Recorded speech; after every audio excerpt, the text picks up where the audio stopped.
Mesdames, Messieurs, bonjour ou bien bonsoir, dépendamment de l'heure ou de l'endroit où vous regardez cette vidéo. Je me présente, je m'appelle Tassi Antonio Bazin-Jeune, je suis professeur de français.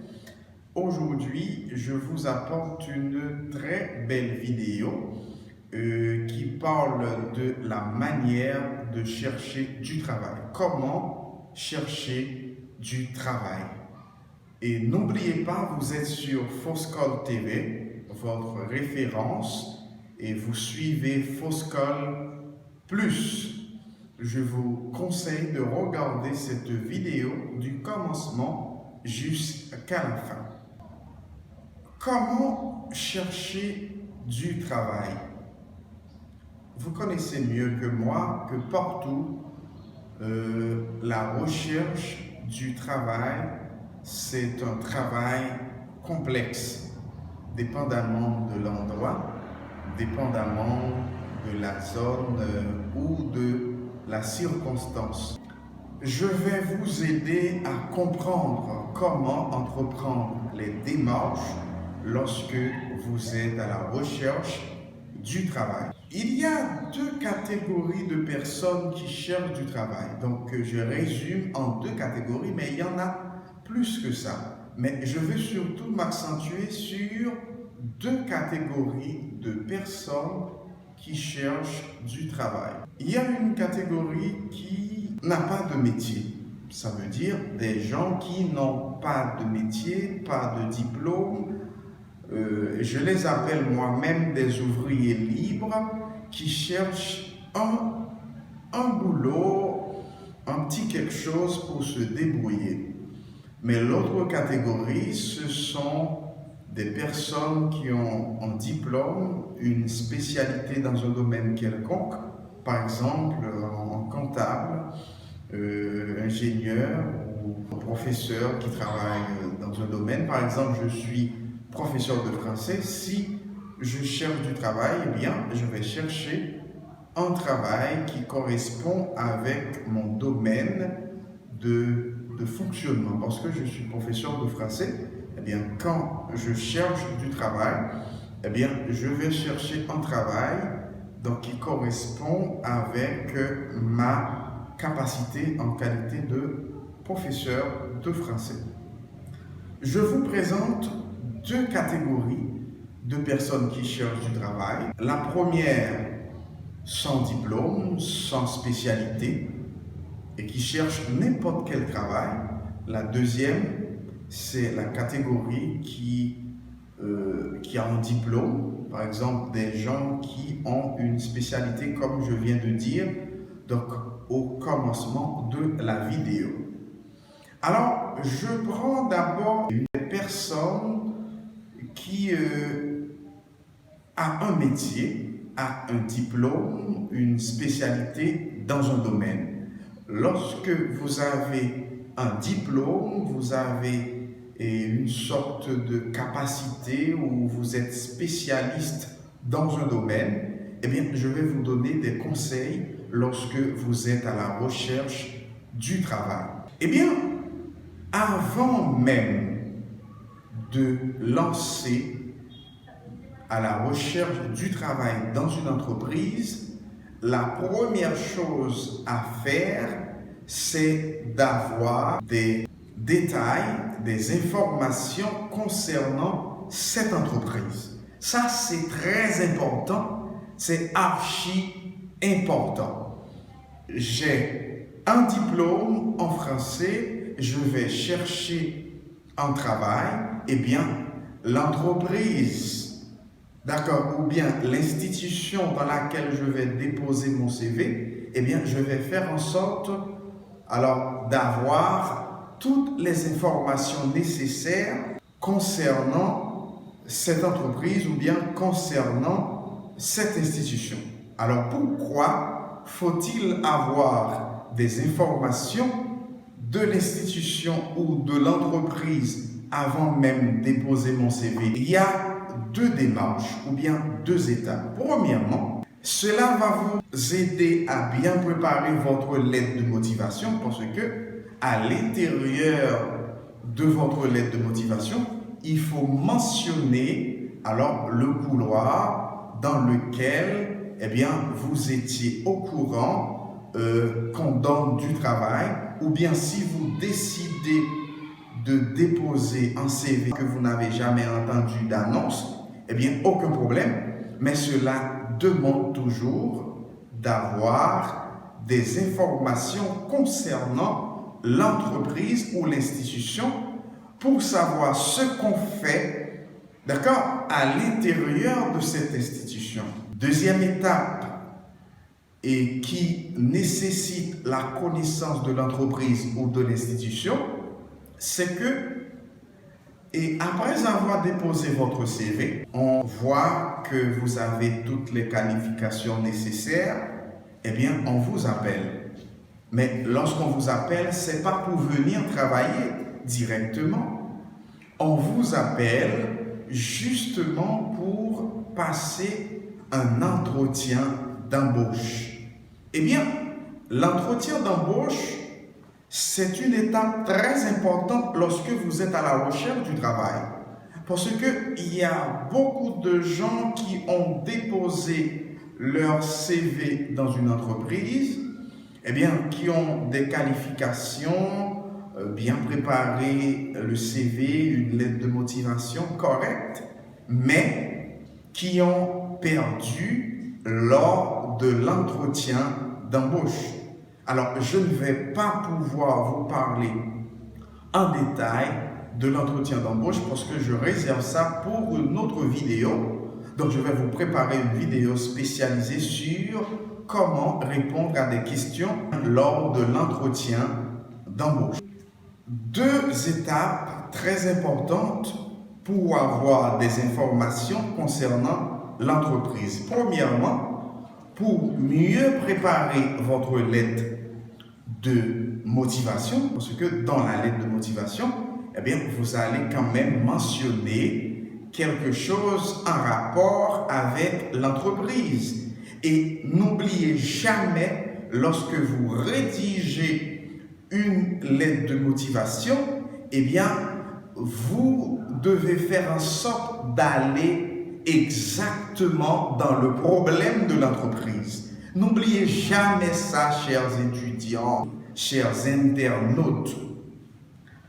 Avoir la connaissance ou bien des connaissances concernant l'institution ou l'entreprise que vous allez déposer votre CV joue un rôle fondamental dans le processus de demande d'emploi. Premièrement, je vous ai dit ça clair.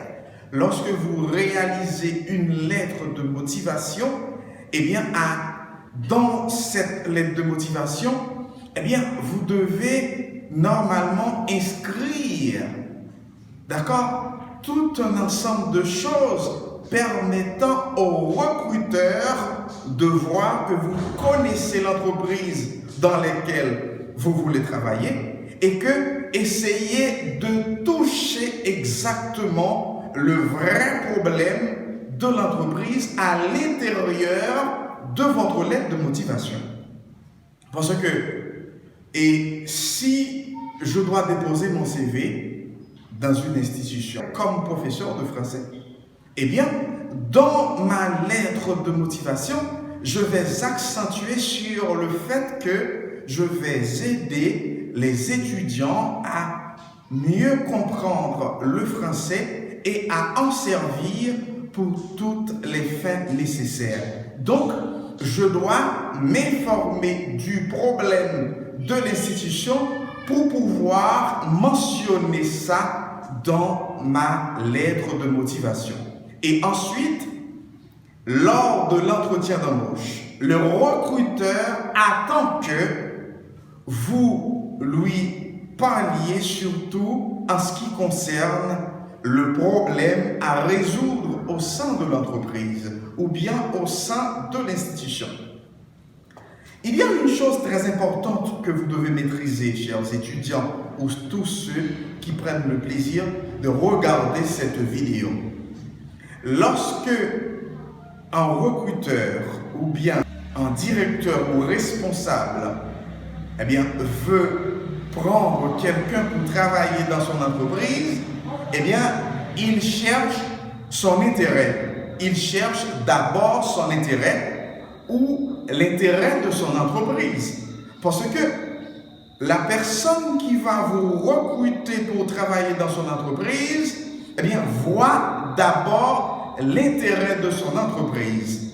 Eh bien, c'est la raison pour laquelle vous devez vous accentuer sur les problèmes de l'entreprise, tout en envisageant la possibilité d'apporter la solution à tous ces problèmes.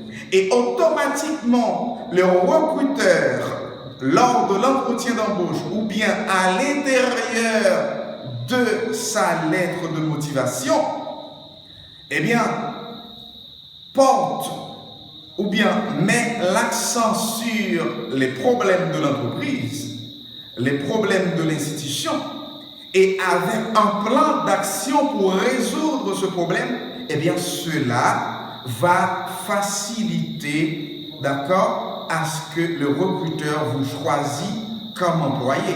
Parce que le recruteur cherche la personne qui a une sorte de provision, une sorte d'idée de changement pour son entreprise. C'est ce que cherchent toujours les chefs d'entreprise. Une personne connaissant bien le problème de l'entreprise, tout en essayant d'apporter des éléments de solution. Je parle ou je mets l'accent sur un aspect non négligeable, c'est la connaissance de l'entreprise ou bien des informations, bien toutes les informations nécessaires concernant l'entreprise ou l'institution que vous envisagez travailler. Eh bien, ça, c'est très important. Mais il y a un deuxième aspect non négligeable. La présentation et les formules de politesse. Votre CV, votre lettre de motivation ou votre façon d'habiller, ce ne sont pas donc les seules choses pouvant vous aider à intégrer une entreprise. Lorsque vous cherchez du travail dans une entreprise, eh bien, on commence à vous juger dès votre première présentation. Donc, vous devez penser à bien, d'accord, se présenter. Parce qu'on dit souvent, la première impression, c'est celle qui compte. Dans votre première présentation, eh bien, veillez à ne rien rater en termes de savoir-vivre, en termes de politesse. Vous arrivez dans l'entreprise, quelle que soit la personne que vous rencontrez, eh bien, utilisez normalement les formules de politesse comme bonjour, excusez-moi pour le dérangement, et vous dites exactement ce que vous avez à dire. Mais les formules de politesse sont indispensables, surtout lorsque vous arrivez dans une entreprise, soit pour demander du travail, soit pour déposer votre CV, soit vous voulez rencontrer le directeur des ressources humaines ou bien le patron de l'entreprise. Il ne faut jamais négliger de pratiquer ou bien d'appliquer les formules de politesse. Et sachez que bonjour, s'il vous plaît, excusez-moi pour le dérangement, eh bien ce sont des formules nécessaires pour la présentation lorsque vous cherchez un travail. Et en plus, au niveau de l'entreprise, il n'y a pas de jeune homme, il n'y a pas de mademoiselle, il y a monsieur et madame. Il y a des gens qui prennent le plaisir, alors quand ils voient une personne très jeune, ils ont tendance de l'appeler jeune homme, mademoiselle. Non! La personne qui siège au bureau, eh bien c'est monsieur ou bien madame. Même si vous êtes au courant que la personne n'est pas encore mariée, eh bien c'est monsieur ou bien madame. Alors, à travers des démonstrations, je vais vous aider à comprendre mieux les démarches à entreprendre surtout lorsque vous êtes à la recherche du travail. Eh bien, à présent, observons une petite démonstration d'une dame qui est à la recherche du travail. Voyez comment elle va se présenter dans un bureau tout en respectant les principes ou bien les formules de politesse. Suivez avec intérêt.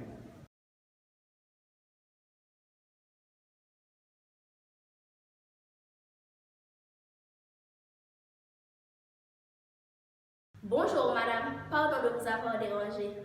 Bonjour, non ça va, je suis là pour vous servir. Je vous en prie, asseyez-vous. Merci madame.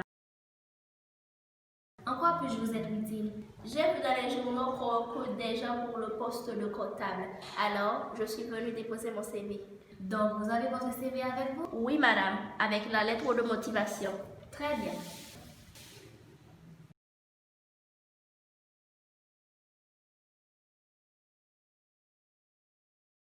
Bonjour madame, pardon pour le dérangement. Bonjour, ne vous en faites pas, asseyez-vous. Merci. Qu'est-ce que je vais faire pour vous? J'ai rendez-vous aux ressources humaines. Pourriez-vous m'aider s'il vous plaît? D'accord, suivez ce couloir, la troisième porte à gauche. Merci beaucoup madame. Bonne chance, Madame Lee. Merci.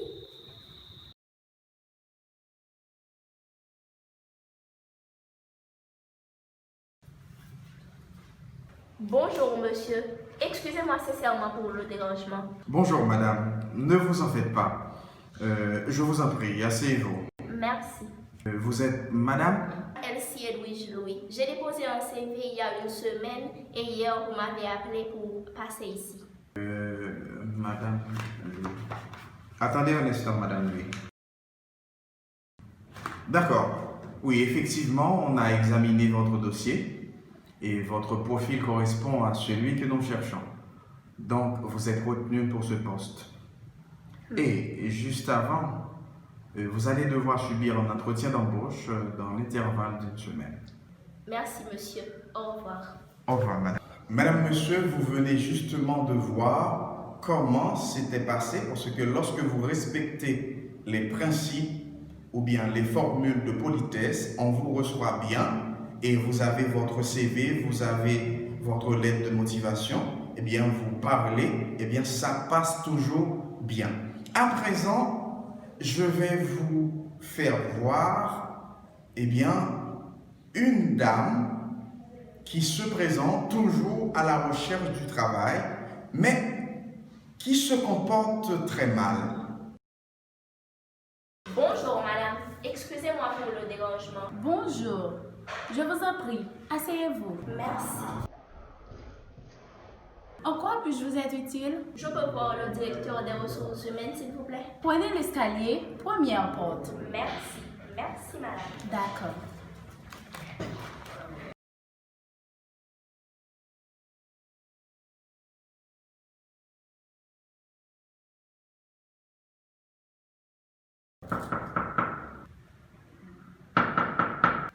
Entrez.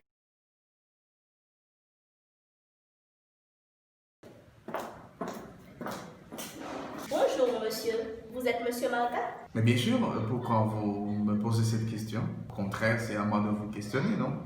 Vous êtes fâché contre moi? Non, non, Monsieur Martin. je vous en prie, asseyez-vous. Merci. Bon, à la vérité, on a examiné votre dossier, mais vous avez peut-être oublié d'accompagner votre CV avec la lettre de motivation. Mais je peux vous l'apporter chez vous, monsieur Martin? Non, non, non, non, non.